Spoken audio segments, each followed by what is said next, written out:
ఉన్నటువంటి ప్రభు చెప్పిన మాట కొరకు పరీక్షించుకోవడానికి లేఖన భాగము ప్రసంగి గ్రంథము 7వ అధ్యాయము 20వ వచనం. The book of Ecclesiastes chapter 7 verse 20. ప్రసంగి గ్రంథము 7వ అధ్యాయము 20వ వచనంలో ఇలా రాయబడింది: పాపము చేయక మేలు చేయుచుండు నీతిమంతుడు భూమి మీద ఒకడేనను. నిజంగా ఎవరైనా ఉన్నారు అంటే దేవుడు ఒక్కడే. ఆయన మానవునిగా ఉండి కూడా ఆయన పర్ఫెక్ట్గా, ఆంగ్లంలో ఇంపెకేబుల్ అని అంటారు, అంటే నో ఫాల్ట్ ఎట్ ఆల్. మనందరికీ తెలుసు, యేసుప్రభు వారు ఒక చిన్న ఉదాహరణ చెప్పారు. ఒక గురుడివాడు మరొక గురుడివానికి త్రోవ చూపించాలని ప్రయత్నం చేసినప్పుడు ఆ ఇద్దరు ఏమైపోతారట? 49వ కీర్తనలో కూడా భక్తులు అంటాడు, ఏ సహోదరుడు కూడా తన సహోదరుని రక్షించలేడు. కారణం ఏంటంటే అతడు కూడా నీలాంటి వ్యక్తే. ఇంకా మళ్ళీ మనం కొంచెం బ్యాక్గ్రౌండ్లో చూస్తే,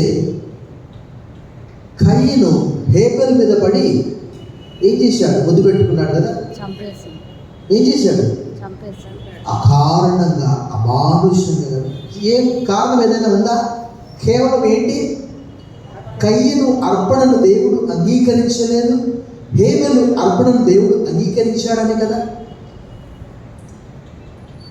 సౌలుకు 1000, దావీదుకు 10,000 అనగానే అక్కడే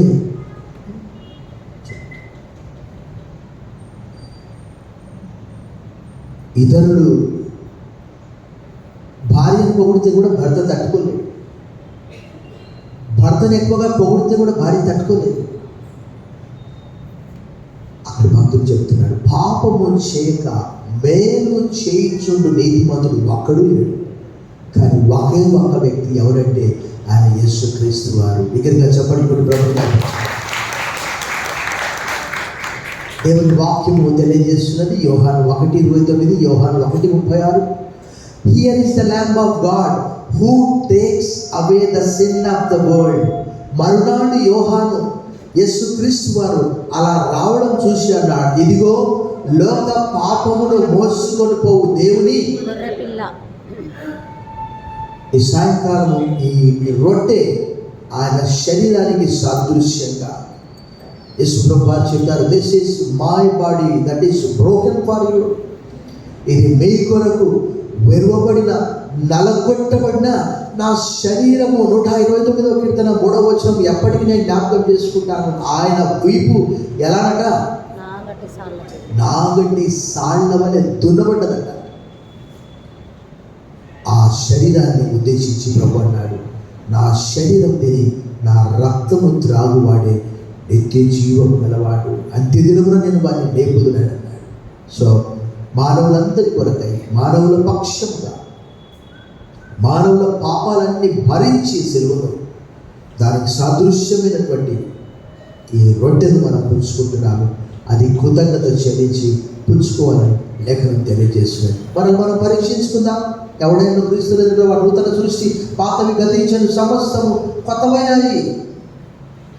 తల నుంచి మనం పరిశీలించుకొని చిన్న ప్రార్థన చేసుకుందాం.